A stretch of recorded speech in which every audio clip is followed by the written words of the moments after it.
Our first reading for this third Sunday in the season of Easter is taken from Psalm 116. And this psalm was used for Israel's celebration of the Passover, where the whole nation escaped extinction in Egypt. It's awesome to think that this was one of the last hymns that our Lord sang before his exodus on the cross.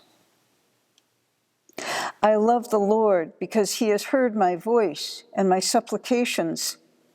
Because he inclined his ear to me, therefore I will call on him as long as I live. The snares of death encompassed me. The pangs of Sheol laid a hold on me. I suffered distress and anguish.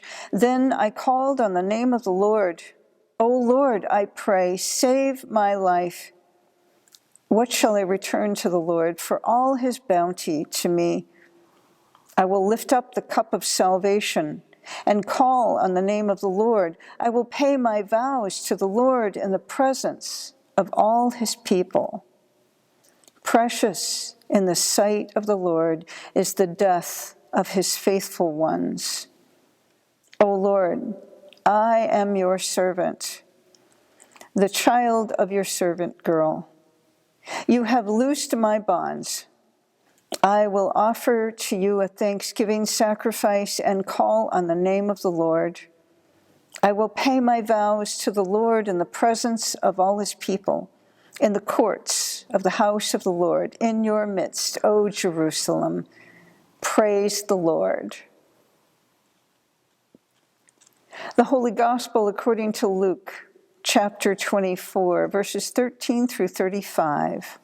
Glory to you, O Lord. This story pulses with some of Luke's most exciting themes: fulfilled promises, imperial subversion, and transformative hospitality. There's hilarity when sadness and despair give way to surprise and reorientation.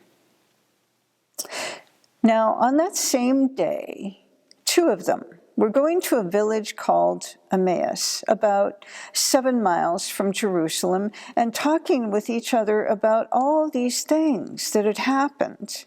And while they were talking and discussing, Jesus himself came near and went with them, but their eyes were kept from recognizing him.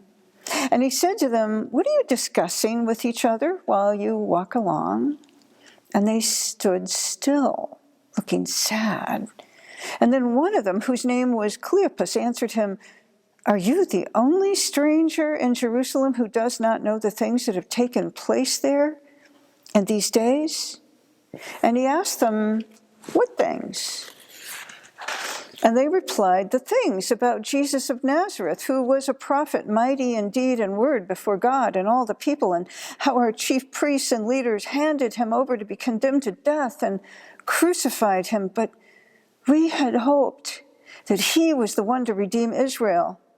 Yes, and besides all this, it is now the third day since these things took place. Moreover, some women of our group astounded us.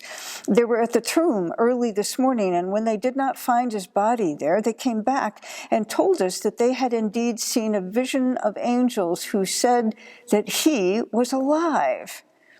And some of those who were with us went to the tomb and found it just as the women had said, but they did not see him." Then he said to them, "Oh, how foolish you are, and how slow of a heart to believe all that the prophets have declared. Was it not necessary that the Messiah should suffer these things and then enter into his glory?"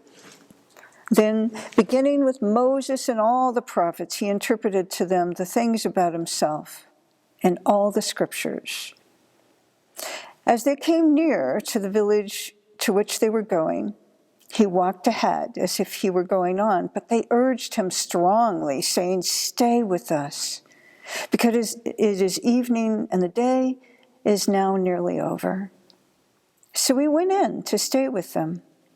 And when he was at the table with them, he took bread and blessed it and broke it and gave it to them.